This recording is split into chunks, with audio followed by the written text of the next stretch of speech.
जय महाकाल प्रिय भक्तों। आज हम बात करेंगे धर्म की।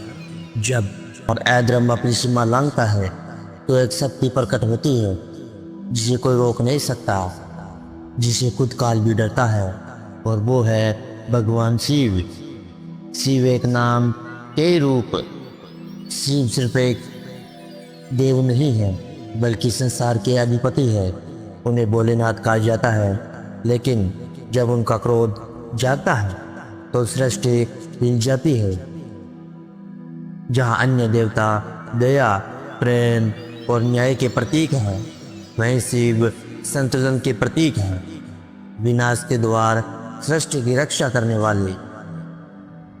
पुराणों और शास्त्रों में अनगिनत राक्षसों का वर्णन मिलता है। हिरण्यकश्यप, तारकासुर, अंधक, बाणासुर, त्रिपुरासुर। इनका एक ही लक्ष्य था, अधर्म की स्थापना, सत्ता का अंधा विस्तार और देवताओं का विनाश। पर राक्षसों को भी एक बात अच्छे से मालूम थी, अगर कोई उन्हें रोक सकता है तो वो है शिव। रावण लंका का अधिपति, शिवभक्त, लेकिन अत्यंत घमंडी। उसने कैलाश पर्वत तक उठाने की कोशिश की। शिव जी ने अपने पैर का अंगूठा दबाया, पृथ्वी कांप उठी। रावण दब गया और 1000 वर्षों तक उसी स्थान पर शिव तांडव स्तोत्र का जाप करता रहा ताकि शिव का क्रोध शांत हो जाए। यही रावण जानता था कि जिस देव से वो प्रेम करता है उसी के क्रोध से उसका अंत भी हो सकता है। त्रिपुरासुर का वध। त्रिपुर नाम के 3 राक्षसों ने 3 युद्ध नगर बनाए, धरती, आकाश और पाताल। इन तीनों का नाश सिर्फ तब हो जाता था जब तीनों नगर एक सिद्ध में हो और कोई एक ही बाण में उसका अंत कर दे। देवताओं ने शिव जी से प्रार्थना की। शिव ने त्रिपुरासुर का अंत एक ही तीर से किया और बन गए त्रिपुरा तंत्र। यह सिद्ध करता है कि जब कोई शक्ति भी असमर्थ हो जाए तब शिव का तांडव ही काम आता है। तांडव रुद्रता की पराकाष्ठा। शिव का तांडव कोई साधारण नृत्य नहीं है, यह समय का चक्र है। सृष्टि से विनाश और विनाश से नई सृष्टि की शुरुआत। जब राक्षस अंधकार फैलाते हैं तो शिव तांडव से उस अंधकार को भस्म कर देते हैं। प्रिय भक्तों, शास्त्रों के अनुसार जब भगवान शिव ने अंधक राक्षस का वध किया तो उनका क्रोध शांत नहीं हुआ, वो तांडव करते रहे। तब देवता ने माँ काली को बुलाया और उन्होंने शिव के मार्ग में लेटकर उनका तांडव रोका। सोचो, जिनका क्रोध खुद माँ काली को रोकना पड़े, उसका सामना राक्षस कैसे कर सकते हैं। शिव का तीसरा नेत्र सिर्फ ज्ञान का नहीं बल्कि चेतावनी का प्रतीक है। जिस दिन शिव का तीसरा नेत्र खुलता है उस दिन प्रलय होती है। कामदेव खत्म हो गया था तो सोचो एक राक्षस कैसे टिक पाएगा। ये राक्षसों की तरह जहाँ शिव ने मात्र दृष्टि से इन्हें नष्ट कर दिया था। शिव का श्रृंगार भी राक्षसों के लिए एक संकेत है। वो मृत्यु के स्वामी है। गले में वासुकी नाग, भस्म लिपटा शरीर, शमशान भूमि का वाप। ये सब दर्शाता है शिव को किसी भौतिक संसार से मोह माया नहीं, और यही निर्भरता उन्हें काल का काल बनाती है। ध्यान में रहते हैं और जागते ही संहार करते हैं। शिव हमेशा समाधि में रहते हैं, पर जब कोई अधर्मी रेखा पार करता है तो शिव जागते हैं और फिर संहार निश्चित है। राक्षस जानते थे अगर कोई शक्ति शिव को विचलित कर दे तो वो उनका विनाश कर देगी। राक्षसों के लिए शिव कोई साधारण देवता नहीं थे, वे थे अंत का आरंभ। उनके सामने कोई अस्त्र, कोई माया, कोई तंत्र नहीं टिकता, इसलिए उन्हें कहा जाता है राक्षसों के काल। यदि आप भी मानते हैं कि शिव जी सच में कालों के काल है तो कमेंट में जरूर लिखिए हर हर महादेव। चलिए अगले भाग में जानते हैं वो शक्ति जिनकी कोख से असुर का रक्त बहा। माँ काली जब ऐद्रम में अपनी सारी सीमाएं लांघ दी और राक्षसों का खून पृथ्वी को अपवित्र करने लगा, तब एक देवी प्रकट हुई जिनके काल केस लाल जुहा और विकराल रूप को देख स्वयं राक्षसों की रूह कांप गई। माँ काली का जन्म सृजन के लिए नहीं बल्कि विनाश के लिए हुआ। जब कोई शक्ति नहीं रुक पाती तब माँ काली का रूप प्रकट होता है। ये रूप प्रेम और सौंदर्य का नहीं बल्कि उग्रता, भयंकरता और असुरों के संहार का प्रतीक है। देवताओं को युद्ध में हराकर महिषासुर ने स्वर्ग पर अधिकार कर लिया था।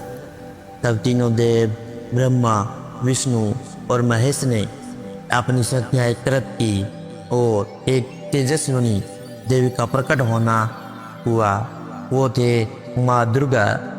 जब माँ दुर्गा युद्ध कर रही थी तब महिषासुर लगातार रूप बदलता रहा। आखिरकार जब उसका वध हुआ तो असुरों की शक्ति कमजोर पड़ी, पर कहानी यहीं खत्म नहीं होती। रक्त बीज ऐसा राक्षस था कि उसके खून की एक एक बूंद से नया राक्षस पैदा होता था। जब भी कोई देव या देवी उसे घायल करता, उसका खून धरती पर गिरते ही सैकड़ों नए रक्त बीज जन्म ले लेते थे। देवता हार मानने लगे। तब माँ दुर्गा के क्रोध से माँ काली प्रकट हुई।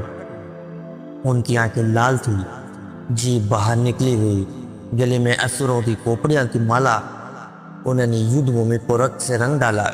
रक्त बीज को काटते हुए वो उसका हर बूंद खून पीती रही ताकि एक भी नया रक्त बीज न पैदा हो सके। और अंत माँ काली ने रक्त बीज का विनाश किया। माँ काली का रूप भयावह है, लेकिन उनके इस रूप के पीछे गहरा अर्थ छिपा है। उनका काला रंग दर्शाता है कि वो हर प्रकार के अंधकार को निगल सकती है। खुली जटाएं यह दर्शाता है कि वो स्वतंत्र है, किसी बंधन में नहीं। खून से सना हुआ शरीर और खोपड़ियों की माला ये बताता है कि उन्होंने अनगिनत राक्षसों का संहार किया है। उनकी जीभ बाहर इसलिए निकली है क्योंकि उन्होंने एक बार शिव जी पर भी पैर रख दिया था और उन्हें एहसास हुआ कि क्रोध की भी एक सीमा होनी चाहिए।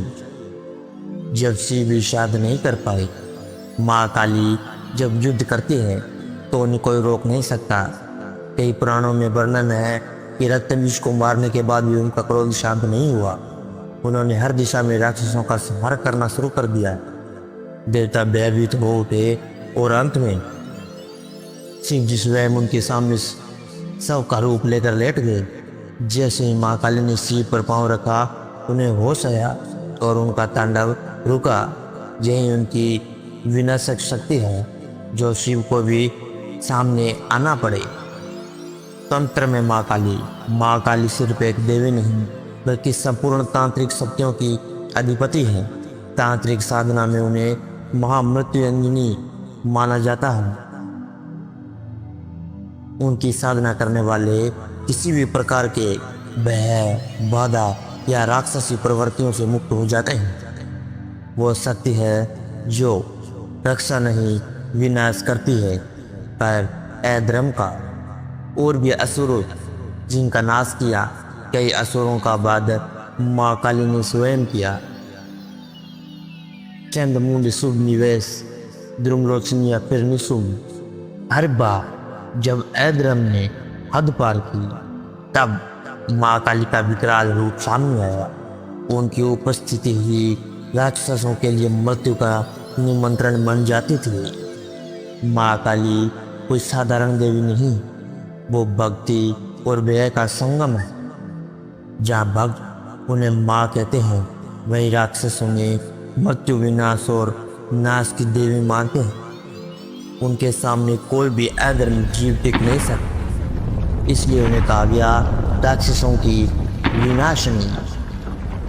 अगर आपको माँ काली की शक्ति पर भरोसा है तो कमेंट करें जय माँ काली। और अगले भाग में जानिए वो देवता जो हर युग में नए योद्धा शक्ति लेकर राक्षसों का अंत करते हैं, और वो है भगवान विष्णु जब जब राक्षसों ने धर्म का विनाश किया तब तब एक शक्ति ने अवतार लिया जो ना केवल उन्हें रोका बल्कि इस सृष्टि को संतुलित रखा, और वो है भगवान विष्णु। भगवान विष्णु को पालनहार कहा जाता है, लेकिन जब पृथ्वी पर अधर्म बढ़ता है तो वो अवतार लेते हैं। विष्णु के 10 प्रमुख अवतारों को हम 10 अवतार कहते हैं, और हर अवतार में एक अनेक राक्षसों का संहार हुआ है। उनका हर जन्म सिर्फ धर्म की स्थापना के लिए हुआ। सृष्टि के आरंभ से जल प्रलय आया और वेदों की रक्षा करनी थी, तब विष्णु ने मत्स्य का रूप लिया। हयग्रीव नामक राक्षस ने वेदों को चुरा लिया था। भगवान विष्णु ने मत्स्य अवतार लेकर उसे हराया और वेदों को किया। जब देव और दानवों ने मिलकर समुद्र मंथन किया तो एक समय ऐसा आया तब हालाहल विषय निकला, कोई उसे लेने को तैयार नहीं था। यही वह समय था जब राक्षसी प्रवृत्तियां स्वार्थ विष्णु ने कुरुम यानी कछुआ रूप लेकर मंथन को स्थिर रखा और शिव ने विष पिया। इस अवतार में राक्षसों की को बेनकाब कर दिया गया। कुछ नहीं था। ब्रहा अवतार हिरण्यकश्यप का वंश। हिरण्यकश्यप ने धरती को समुद्र में डुबो दिया था। देवता हार मान चुके। न सेवा, वो हैं विष्णु ने ब्रह्मा सुअर रूप लिया, समुद्र में जाकर पृथ्वी को बाहर निकाला और हिरण्याक्ष का संहार किया। ये दिखाता है कि जब पृथ्वी की रक्षा की बात आती है तो विष्णु किसी भी रूप में असुरों से लड़ते हैं। और नरसिंह अवतार हिरण्यकश्यप राक्षसों में सबसे घमंडी, खुद को भगवान मानने लगा था, लेकिन उसका पुत्र भगवान विष्णु का भक्त था। और भगवान कहाँ है? तो विष्णु एक ऐसे रूप में आए जो मानव थे, नए जानवर, नरसिंह अवतार। उन्होंने हिरण्यकश्यप को नए दिन, नए रात में, नए घर के अंदर, नए बाहर, नए हथियार से, नए बिना हथियार से मारकर उसके वरदान सुरक्षा को तोड़ दिया। ये अवतार आज भी सबसे चमत्कारी माने जाते हैं। राजा बलि एक बलशाली असुर था। उसका साम्राज्य तीनों लोकों में फैला रहता था। विष्णु ने ब्राह्मण बनकर बलि से 3 पग भूमि मांगी। एक पग में धरती, दूसरे में आकाश और तीसरे के लिए बलि ने खुद को समर्पित कर दिया।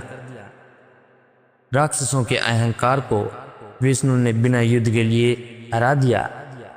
जब क्षत्रिय अत्याचारी बन गए और राक्षसी व्यवहार करने लगे तब विष्णु ने परशुराम रूप में जन्म लिया। उन्होंने पृथ्वी को 21 बार क्षत्रियों से मुक्त किया। उसकी फरसी कुल्हाड़ी अधर्मी योद्धाओं के लिए काल बन गई। राम विष्णु के 7वें अवतार। उन्होंने रावण से न केवल युद्ध किया बल्कि मर्यादा, नीति और धर्म के राया भी। सीता के हरण का बदला, लक्ष्मण के अपमान का उत्तर राम ने युद्ध भूमि में लिया।